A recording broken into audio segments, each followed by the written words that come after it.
podcast is part of the Sports Social Podcast Network.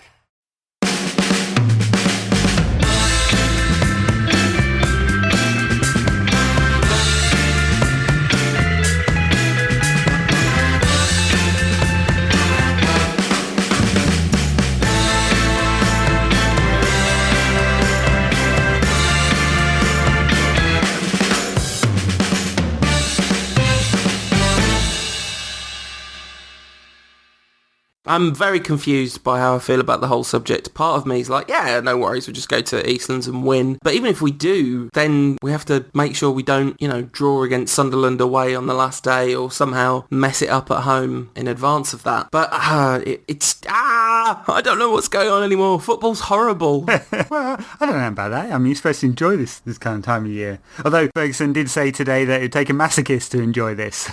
Maybe. Yeah. All right. So let's just get into Everton. First of all, it would be extremely remiss of us in the gloom of what actually happened to miss out on the fact that United played some of their best attacking football of the entire season in that game against Everton. Oh, some great goals. Yeah, some great goals. Fantastic play. I mean, Welbeck's goal was a brilliant piece of individual skill to dummy and then curl into the top corner. Nani's dinked finish for the fourth goal. In between, some great interplay between the forwards. A great attacking play. If you just took United's goals, probably say, wow, what a fantastic performance against a really good opposition. But the defending as a team, and I'm not going to blame the back four here because it was way more than that, as a team was horrendous. There was no protection from Carrick and Scholes, and I'm afraid Scholes put in easily his worst performance since he's returned, and Carrick was his passive old self that we thought had disappeared. And then right through the back four, I mean, David De Gea you can probably forgive because he didn't really make any mistakes for any of the goals, but the two full-backs pushed forward constantly, didn't track back. They also, neither of them, particularly Patrice Evra, got close to the man to stop the ball coming in. Raphael was caught out of position a couple of times, and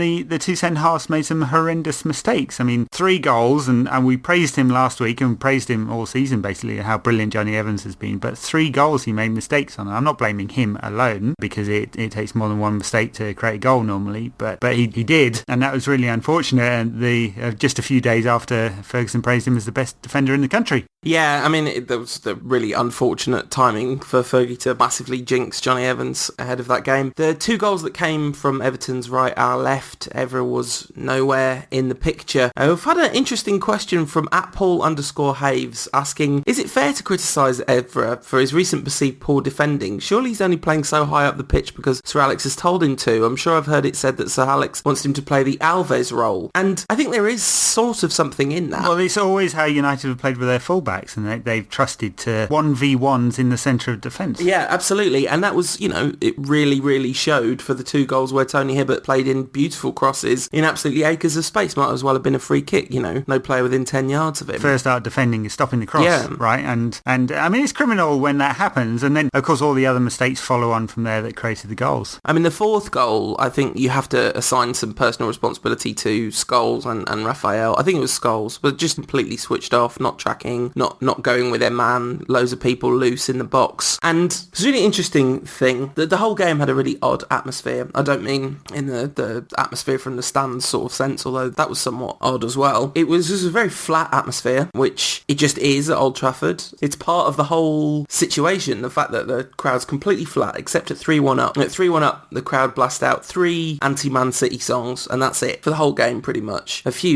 enthusiastic attempts by the little hardcore of the Stretford end that are always there, but basically nervy, understandably nervy for the first, when we're 1-0 down and when Everton are absolutely bossing the first half. And then when we went 3-1 up, that was it. It was job done. We'd won the league basically at that point. And the crowd had that attitude. The team had that attitude. Oh yeah, definitely. I had that attitude. I thought that was it. I was relaxed because Everton had been so, impressive in the first half and United had been so flat. And the one thing that happened that hasn't happened all season, well, all the second half of the season, is the thing we've been saying week in and week out is that teams are not pressing Scholes hard enough. And David Moyes seems to be the first one to have got what you have to do to stop that midfield two from functioning. And you got exactly what you'd aim to get, exactly. And it really did show. I mean, Everton outmanned United in midfield. It took a very long time for Ferguson to try and adjust that, and when Rooney ended up playing a little bit deeper, could have happened earlier, I think. And Jones coming on for Scholes felt like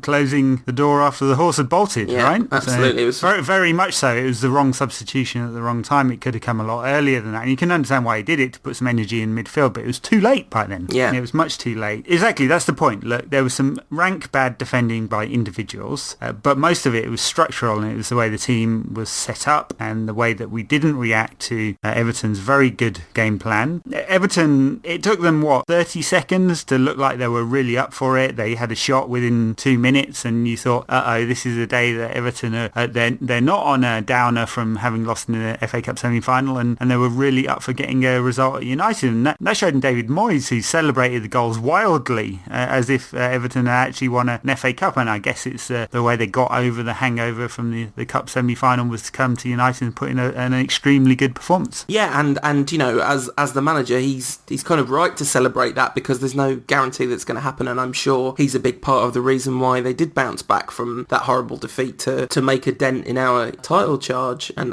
they did their job brilliantly, and they were just excellent. I mean, even though they conceded 4, actually their defending was a lot better than ours was. Well, you can give credit to United's forwards for the goals scored. I mean, some of them you could say they didn't close down Welbeck quick enough, which is very true, but some great one-touch play by United around the Everton box, which they've been threatening to do a lot this season, especially in the early part of the season, that kind of tiki-taka style play, and it really came together in an attacking sense against Everton. It's a shame that the defending was just so horrendous. And just to take it out of context for a second, the fact that Rooney and Welbeck managed to score a York and Cole tribute goal, that's lovely. What a lovely thing to happen. I'm all in favour of tribute goals. Obviously, like, Paul Scholes has to score his own tribute goals because no one else can do it. But, you know, I want somebody to kind of get the ball in our own half and dribble past 3 defenders and smack it in and then take his shirt off and twirl it round his head, you know. Tribute goals are back. I want a chip from the edge of the box after beating 2 men and then just turn up an imaginary collar. Tribute goals. It's the way for the future. Well, that would be a very nice tribute goal. But that was just a gorgeous moment, and it shows some of the potential that exists ahead of this season in the squad as it is now. You know, because I'm kind of anxious about the future of Manchester United, as I am every time there's a transition. I don't know if it's the scars of 2005 or a secret vein of pessimism in my otherwise optimistic character, but there's something about this side where I feel like it could go either way. But when you see goals like that, it's like, oh, actually, you know, the future is still potentially bright as long as Fergie's at the helm. Well, I mean, the one thing is that Ferguson has generally put together a back four that can support that attacking play, and that's what I was saying earlier about Ferguson always wanting his central defenders to be able to play 1v1 and trusting them to do that and pushing the fullbacks forward. And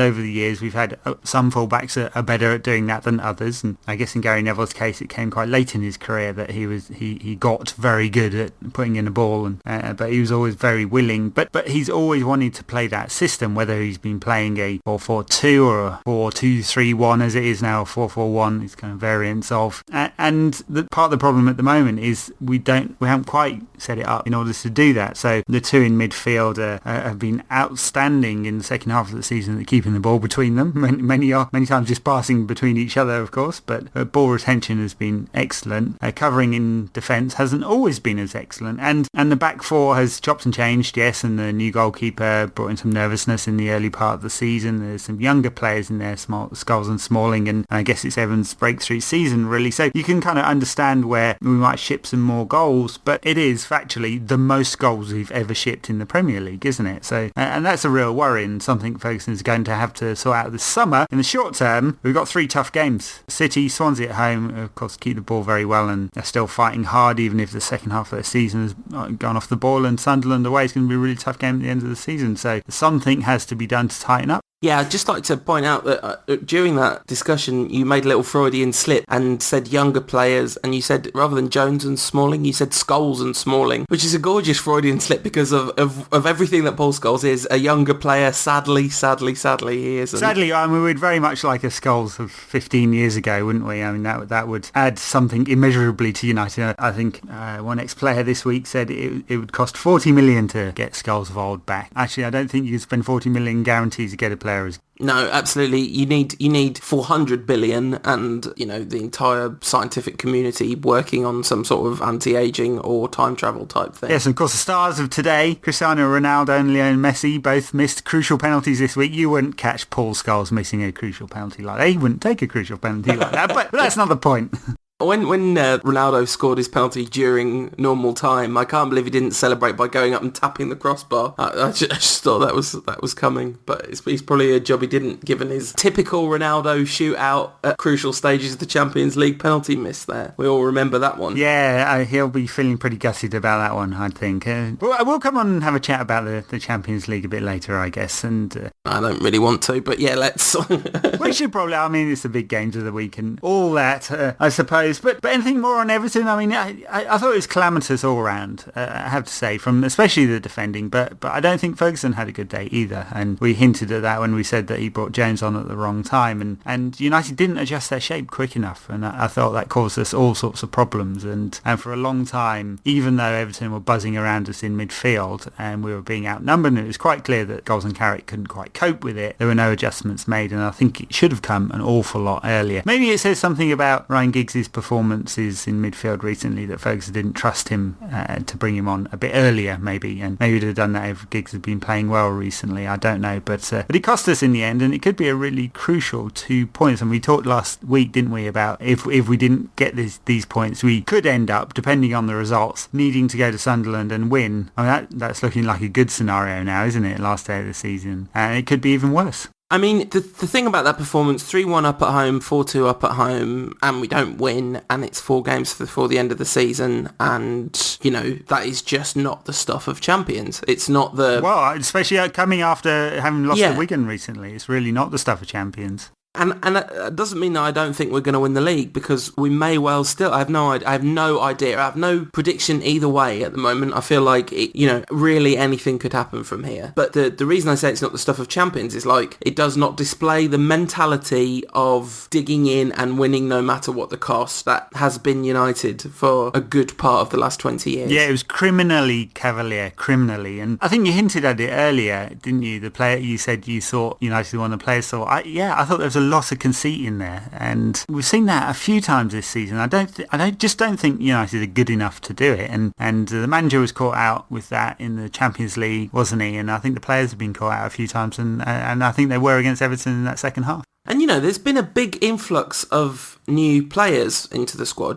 Just having Ashley Young, Phil Jones, De Gea all coming in. These are players that haven't been there and done it to the same level as players in our squad of the past. I'm absolutely not criticising them. I'm just saying it's perhaps a squad that's more easily swayed mentally than it's been in the past. There just isn't that strength of character. I mean, our kind of most talismanic player to a lot of people is Rooney, and I had a question asking whether, needing a goal with a few minutes left, I guess referring to the Wigan game, would you have taken off Rooney like Sir Alex did? And it's like, well, the reason Sir Alex has to take Rooney off in that situation is because he's a very difficult man to manage because of all the disciplinary stuff, all the stuff we don't know anything about. His personality is quite volatile, and so Ferguson has to do things with Rooney that he wouldn't otherwise have to do with some of his stars of the past. Well, maybe, but he should be the leader, right? But he's not, though. He doesn't have... He doesn't display the maturity. And I don't actually mean this as a criticism of Wayne Rooney, because I think it is an inevitable consequence of his life up to this point. But he doesn't display those kind of qualities, and he only ever has displayed them fleetingly. Well, yes. I mean, there's some argument to say that Rooney has matured in that he has got,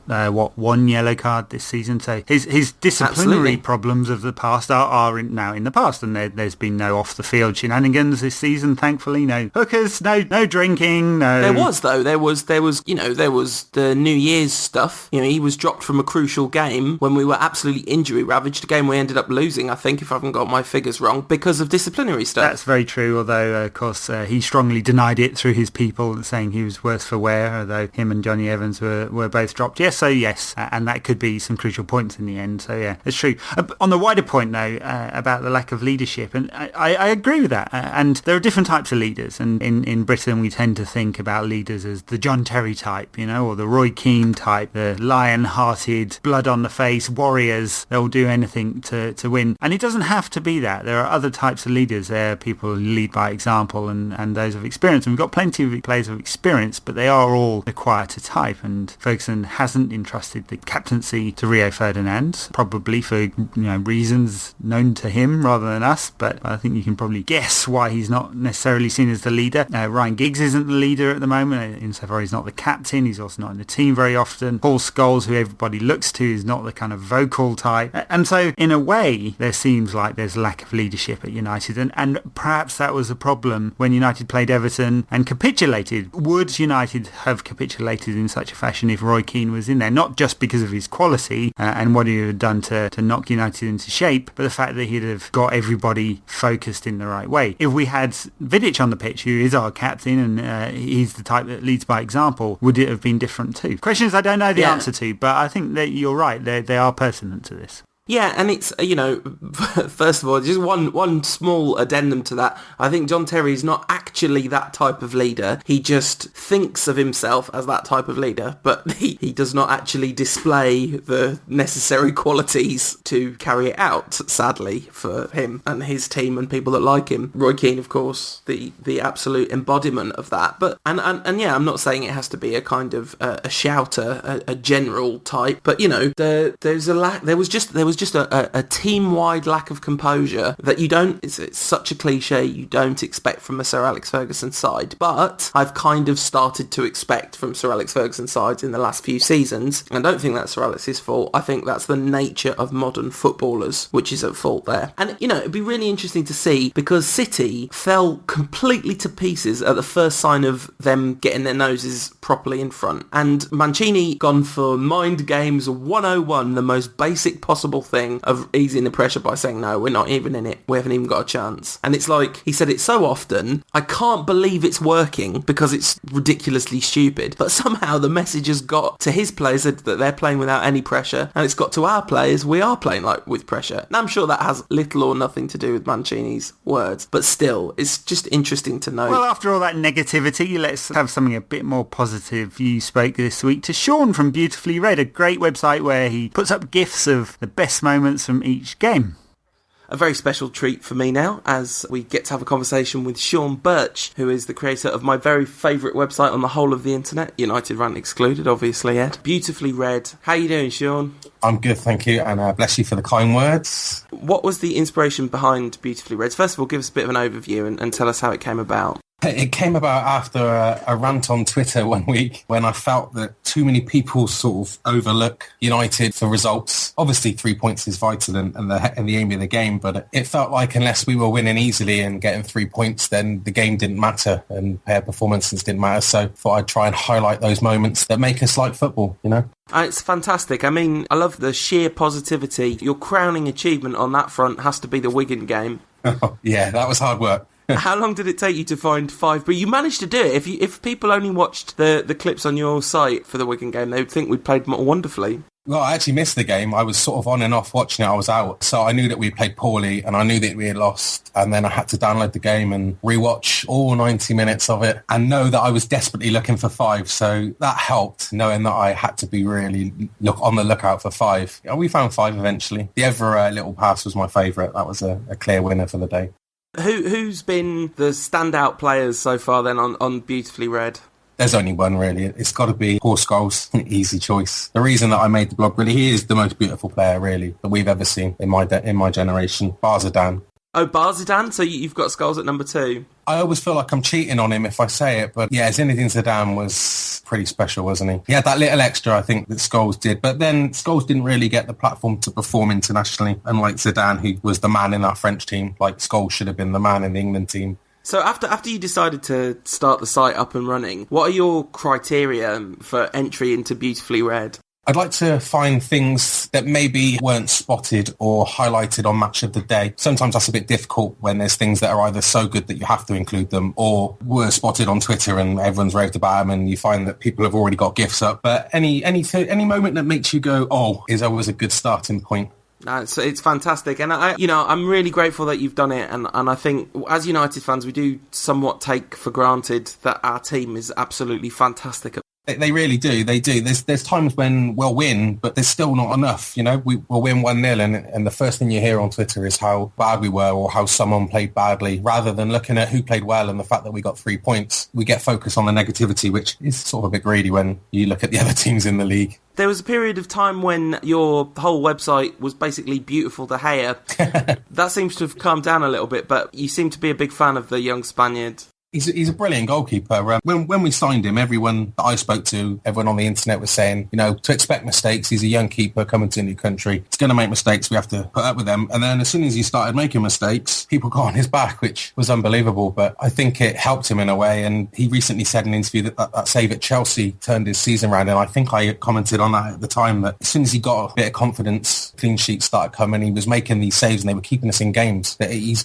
grown and grown and grown from that. And I fully expect him to get even better and better, and he'll be here for many a year. Brilliant. So, other than Paul Scholes, who is your player of the season so far? Player of the season, it's between Carrick and I guess Jonny Evans for the second half of the season. But overall, you've got to go with Michael Carrick. Missed the start of the season, out of form, injured, whatnot. But as soon as he came back in, United started rolling out the 3 points every week. He's a special player, really. He doesn't get the credit he deserves. You're either in Team Carrick or not in Team Carrick. But for me, he's our most important player. Brilliant, and I think people outside of Team Carrick getting smaller and smaller in number, in part thanks to you highlighting unsung heroes and unsung moments on the fantastic Beautifully Read. So that's beautifullyread.co.uk, right? Yes, the one. Fantastic, and seriously, if you're a United fan and that's not in your bookmarks, or you're not following at Beautifully Read on Twitter, if you want to follow Shaun, that's at XBirchy. Thank you for spending some time with us today. Thank you very much. You're welcome, and seriously, folks, check out the website. It is magnificent.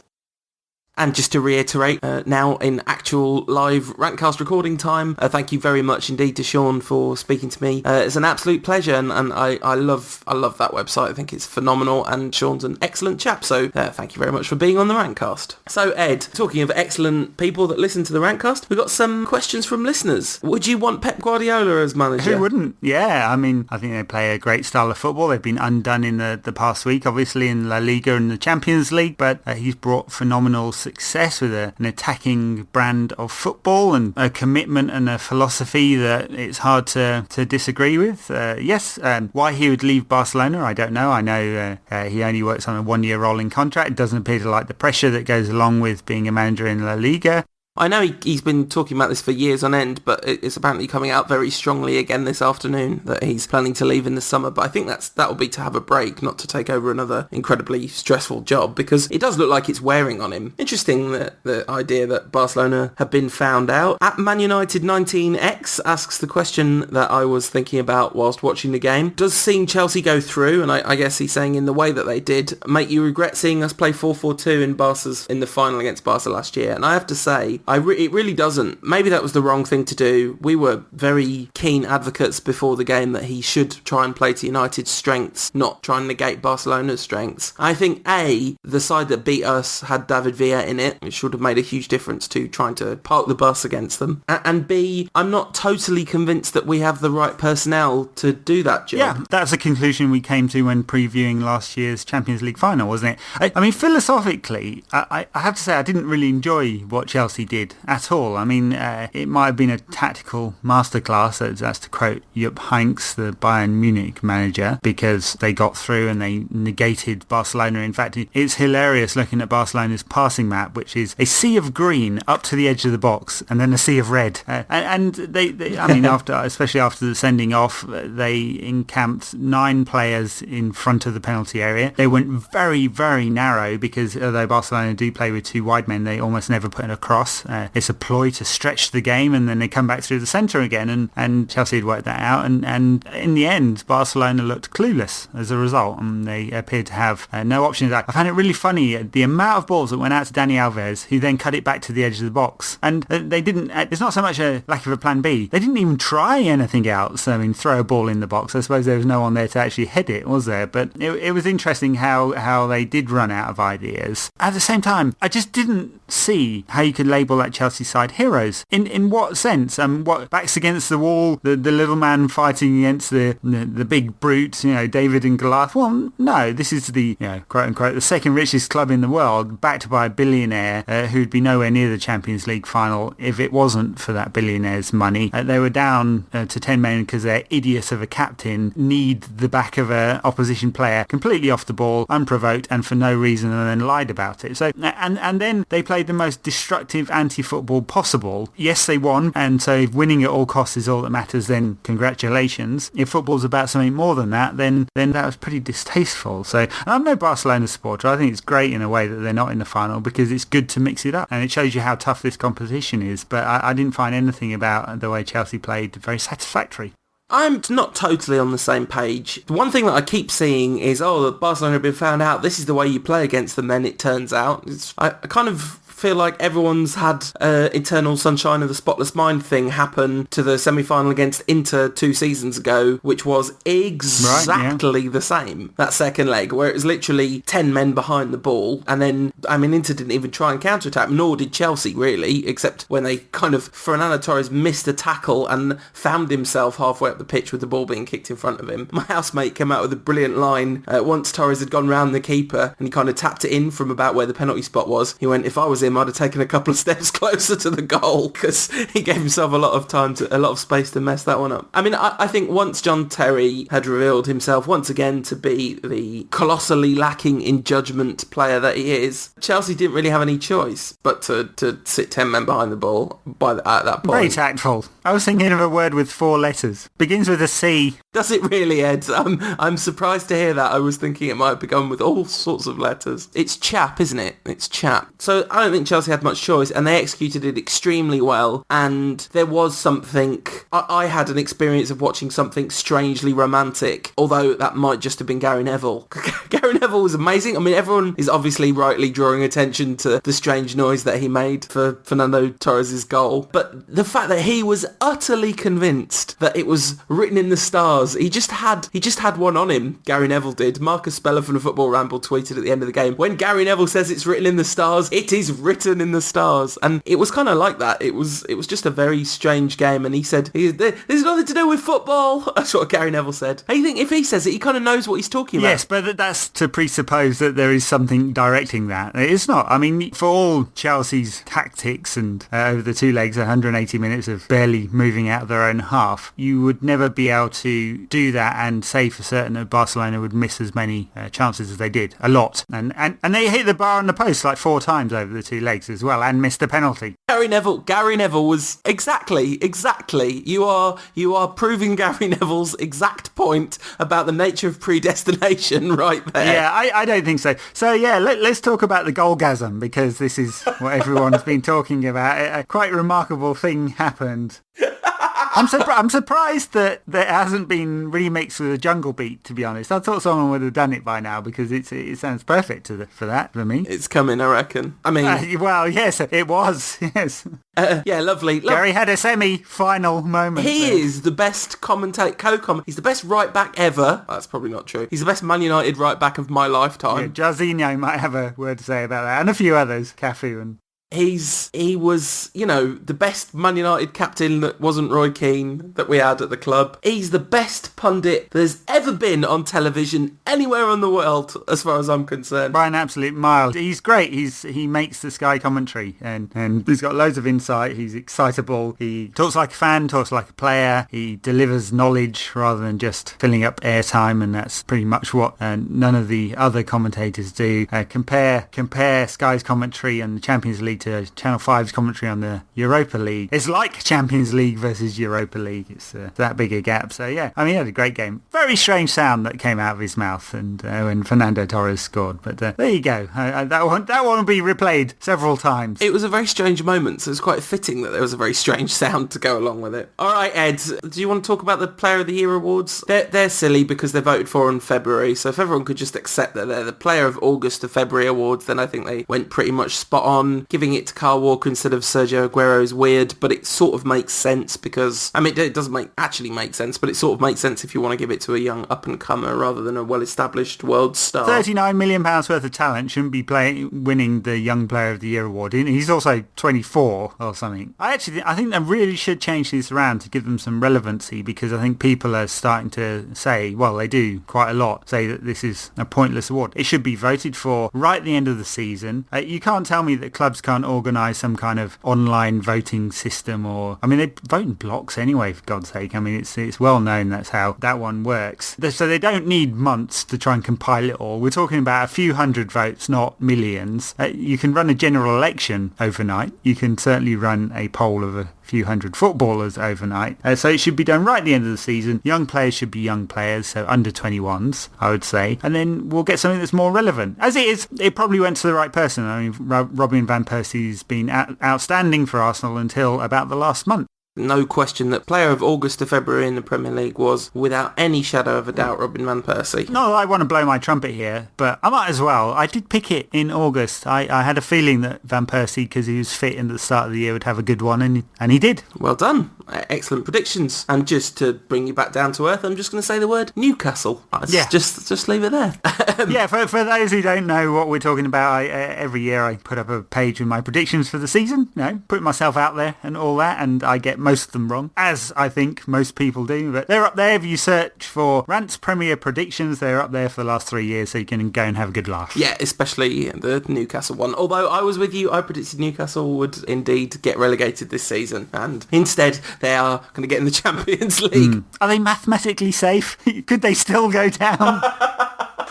There could be a points deduction coming up. There could be. Actually, Mike Ashley at the helm, there really could be. At Sardine Trawler, this is, I'm just delaying the inevitable because I don't want to talk about Manchester City. At Sardine Trawler asks, why does Donald Duck wrap a towel around his waist when he comes out of the shower, yet never wears any trousers? These are the important questions of our age. I've never been able to come up with a satisfactory answer to that one, except it sort of looks good, doesn't it? And he wraps it. He just wants to dry himself, that's all it is. He's not preserving his modesty, it's sheer practicality. He's a duck. And also a cartoon. Yeah, I think that's your outrage was directed in the wrong direction there. It was the key factor is that he's a cartoon. That's why it's ridiculous, not that he's a duck. So come on, enough with all this tomfoolery. Manchester City at Eastlands on Monday.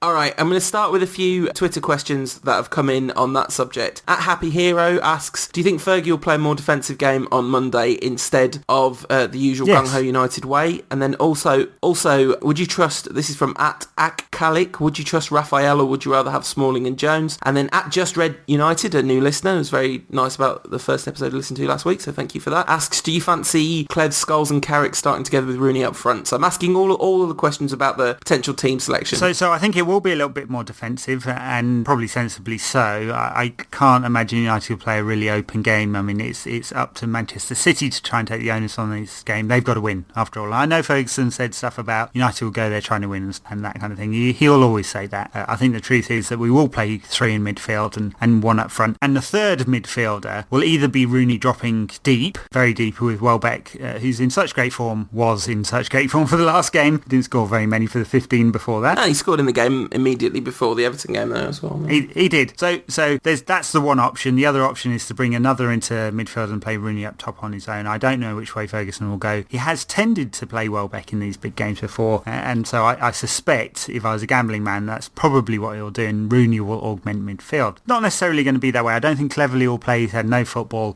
so if he brings another into midfield, it'll either be Jones to sit and hold and give some energy, or it'll be Giggs for the experience. And right back, yes, I'm sure Chris Smalling will play. It's not a reflection on Raphael, who's actually had a very good run in, I think, but I think it is a reflection on what United needs to do in wide areas, and City do exploit wide areas very well, and United need someone who is going to be very defensively minded, I think, at least for an hour. The game might change after that, but for an hour I think United will try and keep it extremely tight. Yeah, I mean, I don't know. A draw is obviously a much better result for United than it is for City. Draw's a great result. A win ends the title right here. Yeah, almost. United are going to get a point out of Sunderland or Swansea, so a win ends the title race, I'm sure. So, yeah, if Ferguson wants to gamble, but he'll be gambling with the title, because imagine City win, which they could do even without United gambling, so even if United do try and keep it really tight, City could still beat us. Of course they could. But the effect on morale and momentum would be pretty devastating, I think. It would take an awful lot for United to come back from that to comfortably beat Sunderland and Swansea, which we would need to do because of the goal difference. Basically couldn't win without City dropping points, I would have thought, because of the disparity in goal difference at this point. I mean, City have got to go to Newcastle, which is going to be tricky. It is. Newcastle play Chelsea just under 3 days before, so... Yeah, and if City have just beaten us, then don't think going to Newcastle is going to feel anything like the uphill battle we might hope it would. Yeah, right. And, City are better than Newcastle, however good Newcastle have been. But, listen, as I said earlier, I am not in the business of making predictions for the rest of this season. I'm not even going to predict a score. No, you have to. It's run tradition. You have to do it. All right, okay. You have to do it. Well, we'll come on to predictions at the end. I mean, what about United's mentality going into this game? Because, I mean, we can talk about the team selection and stuff, and I suspect it will be fairly conservative. But the mentality after having blown, it almost felt like a loss against Everton, didn't it? It was blew a win, and they can't be going there feeling full of confidence. Just one very quick point about team selection, sorry to drag it back. I think it would be a huge mistake to play Phil Jones in midfield. I think there's been nothing to suggest he could handle a central midfield role in this game. I agree, but it doesn't mean it isn't going to happen. No, absolutely. I mean, but that's just my view on it. And of course, like, if Fergie does it, then he knows more than I know. So he thinks, he thinks there's a reason. Never. We fans know everything, especially the ones on Twitter. Yeah, we've got a podcast, so we must know stuff. I don't know anything about mentality. This is where the flip side of all the stuff I was saying earlier about mentality comes in, because actually this team does exhibit some characteristics of mental strength, and one of those has been coming back from disappointment. They've done very well, actually. The times they've done very badly this season is when they've not been under pressure, but the times when they've had a very dismal performance, that's actually when they've then come back and been a bit better. I guess you could say the distance between the Everton and the Wigan game was not long enough to qualify as a proper bounce back from the Wigan game. So, it's a complex picture, this team's mentality. But, the terrible disappointment of the European campaign was responded to incredibly well in the league. And more than anything else, the abject humiliation of getting beat 6-1 by City at Old Trafford and just being completely had the floor wiped with them. They really dug in well and just ground out result after result after result. So they're not going to be, I don't think their confidence is going to be shattered by any means. They're going to have some points to prove, and I think that maybe suits them psychologically. Well, yes. I mean, Ferguson's talked about making a response. He's done it so often this season. Yeah, but he's had to, and it's come. It's a reflection of the losses, yes, of course, So, but this is do or die now. Of course, there has to be a response, and if there isn't, I think the title's probably gone. I mean, of course, mathematically it's not, and it's ridiculous to say that. But I think a loss to City will be pretty cataclysmic in terms of confidence for United, and the opposite for City. So I think we can't even think about that. I mean, not that I would advocate it quite clearly because of what I've just said, but parking the bus big time wouldn't be such a bad thing for United to do. Because a draw's a very good result for United. Look, we couldn't afford another bad result, basically. We'd have to we still have to go and win twice. But at least it gives us the opportunity, and it's still in our hands as opposed to City's. And that will put pressure on them, and they have suffered under pressure this season. I don't think United will play 8 in front of the goalkeeper quite like Chelsea did, but you never know. At times it might be needed, and that's what he talked about, character. And you just hope they show a bit more of that than they have done at some points this season. In a way, and God, this is going to sound like a bit of a cliche again, in a way it's a shame there aren't more like kind of local players or players brought up to the youth system that will be playing for United, because you kind of think there might be a little bit extra. You sound like that journalist on Football Manager, the one who says, is this because you haven't got any, did you lose, do you think you lost because you haven't got any local players? No, I think actually in some ways it helps the team to have a more dispassionate outlook. That's a little Football Manager inside joke there. I had a chat to Brian Greenhoff this week, the old Manchester United midfielder, stroke defender. He started as a midfielder and played the back end of his career with Martin Buchan at the heart of United's defence. And he said something very similar, actually. I mean, and he's approaching his 60s now, and he played for United through the 70s. So, he's old school, of course. It means something to us fans. This is not just any other game. And so why should it be any other game for the players? And I hope they understand the responsibility that's on their shoulders as a result. And they didn't understand that responsibility last week in the second half against Everton. I guess that's my point. And I hope something has dropped in the intervening few days, and they work out that there needs to be a greater level of concentration, a greater level of commitment. And doesn't mean running around making tackles, but commitment, focus on the task at hand, and then we'll get the result we want. Well, what was lacking against Everton was professionalism, not passion for the shirt and the badge and all that stuff. I think our squad does extremely well at buying into the United way. I mean, for a start, there's likely to be at least Scholes and Welbeck playing, who are, local lads. Scholes is the greatest local lad footballer of all time at any club anywhere. Giggs will be on the bench, probably coming on all his career at United. But you've got Patrice Evra, who's French, but could not have immersed himself more in the United culture and as an absolute spokesperson for United. Rio, for all his kind of Cockney ex-Leeds status, always talks about how the thing he likes more than anything else is kind of winning at Anfield and Main Road Eastlands. So, there are a lot of players who get it, I think, in the United side. So I don't think there's going to be any lack of passion in the team or any lack of commitment to the cause. And this one is not just any other game anyway, because it's a title decider, effectively. Yeah, it really doesn't get any bigger. It doesn't get any bigger than this in terms of United versus City since '68 when both sides were going for the title. There's a few parallels here. I mean, they didn't have a title decider right near the end of the season. The final time they played each other was 10 games before the end, so not quite the same. City came to Old Trafford and won 3-1, but United did play Sunderland on the last day of the season and lost. Yeah, but if you're gonna chuck 1968 omens around, you have to point out that our European performance was distinctly different this season than it was that season. That's very true. You certainly won't be falling back on that, will we? No. All right. So you're a football fan, right? We're football fans. We're United fans. The whole point of being a football fan is to give yourself an experience that you wouldn't have otherwise. There's no rational argument to suggest that the result of this football game on Monday night makes any difference to anyone's life, and yet it's going to actually make an enormous difference to millions and millions of people's lives. Why is it I don't even want to watch it? I just want it to have already happened. You're like Rio with his penalties, aren't you? Yeah, exactly. It's going to be pretty anxious, yeah, for sure. I'm not sure unless United, I mean, much like the really big games, Champions League final and all of that, it's not going to be pleasant unless United win, basically, or get the result we want. And if United do win, it's going to be fantastic for everyone, except for those in blue. Yeah, and we clearly don't care about them, even though they're fellow human beings with just as much right to have positive experiences as we have. It's a weird world we live in. I understood all of that except the bit about human beings, but yeah, no, we'll figure that. I'd just like to say a massive thank you to whoever is Red Hot Dutch 78 on iTunes, who wrote an extremely nice review. Interesting, Paul. What kind of things have you been up to? No, it was nothing like that. He just wrote a really super nice review of our show on iTunes. So thank you very much for that. I wanted to make sure to shout him out on the old podcast. We had an exciting week. The podcast was on the front page of iTunes for a bit. Give us a shout on Twitter at UTD Rantcast for me and at United Rant for Ed if you stumble stumbled across the podcast through iTunes or us being in the top 10. It's all very exciting. Certainly was. You are listening to the most popular Manchester United professional sports category podcast in the UK. Last week. Yeah, hooray! So feel free to bask yourself in the glory of that.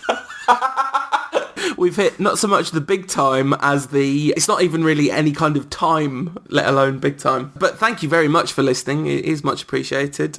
You can write us a review on iTunes, or if you really love the show, you can, well, not if you really love the show, just if you feel so inclined, you can go to unitedrant.co.uk/donate and chuck a couple of shekels our way. Yeah, okay, so it's predictions time, and I think because it's such a big game, we should go a bit further than we would normally go, and I think we should both predict a starting 11, because I think that's just as difficult as the score. All right, well, here's my predicted stroke hoped for starting 11. I'm not quite sure. It's going to be a bit blend of both, maybe. So De Gea in goal. Smalling, Ferdinand, Evans, Evra, Valencia, Scholes, Carrick, Nani, Rooney in the hole, Welbeck up top.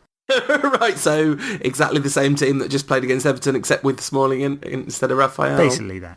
I don't know how I can vary that. It just shows how incredibly short we are in central midfield, by the way. We could always bring Jones and Park into central midfield, or maybe throw Raphael in there as well. Yeah, or Giggsy, Just to mix it up. Why not? Yeah. A season ago you'd have said, like, this had Park written all over it, this game, but just isn't the case anymore. It's a day when we'll really, really miss Darren Fletcher, because Darren Fletcher at his peak would have been absolutely perfect for this occasion. Yeah, totally. It's a day when I will once again lament the fact that Fergie sold Phil Neville when he did. The amount of games Phil Neville would have got for United since he left, seeing him and seeing the nice little rounds of applause he got when he came up for the throw-in, and the slightly more tongue-in-cheek criticism that he received from the crowd a couple of times, which I won't quote in order for us to maintain our iTunes clean tag. But, he would have just played a lot of games between then and now. Yes, he probably would have. He had some very good performances for United in that sort of holding midfield role, didn't he? Where he put the reducers in, helped United. He really does do that. Help United overcome some difficult and sometimes more talented opponents. So yeah, we could do with that type of player. We haven't got that type of player.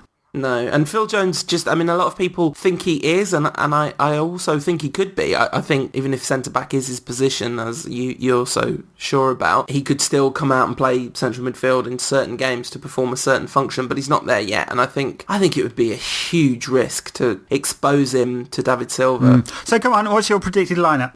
I can't vary too much from yours. I can't find a place to make a significant change. So I'm afraid I'm going to have to be really dull and go with the same lineup. I think Rooney will play very deep if that is the lineup. Welbeck leads the line very well on his own, so that wouldn't be any kind of problem. And that's a team that could be really effective on the counter-attack. But I think that's a team that is going to be exposed in the centre of the park, because they've got some fine midfielders at Manchester City, and we're going to absolutely need a totally top-notch.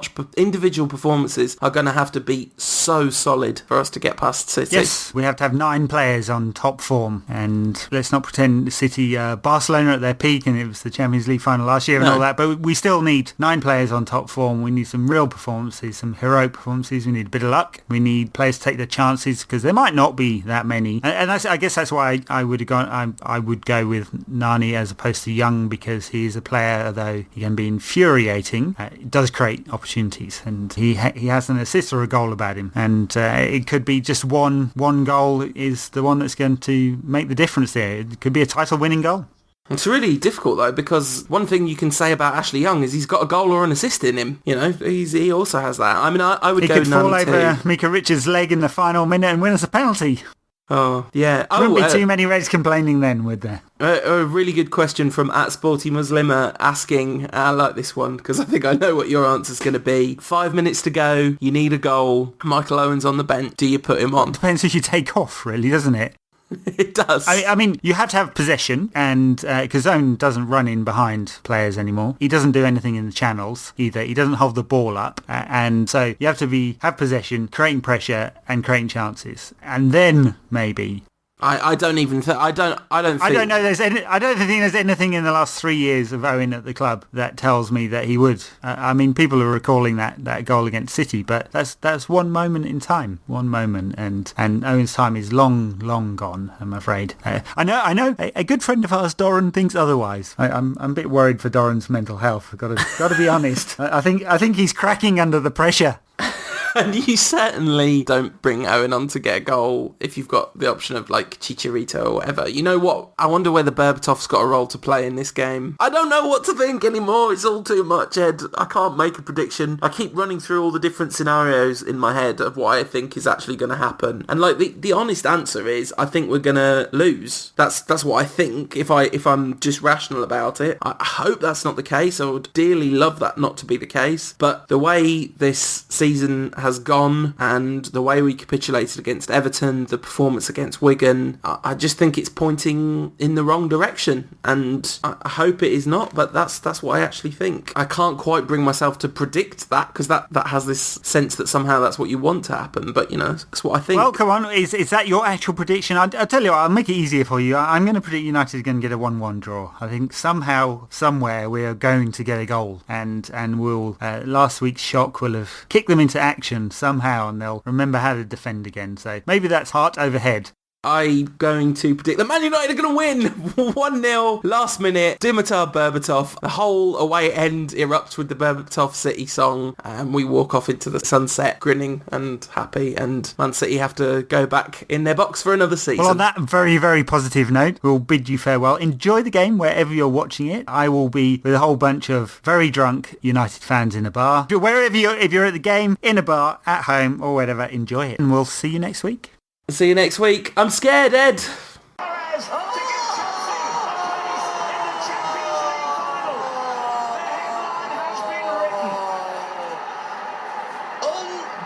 Unbelievable! This podcast is part of the Sports Social Podcast Network.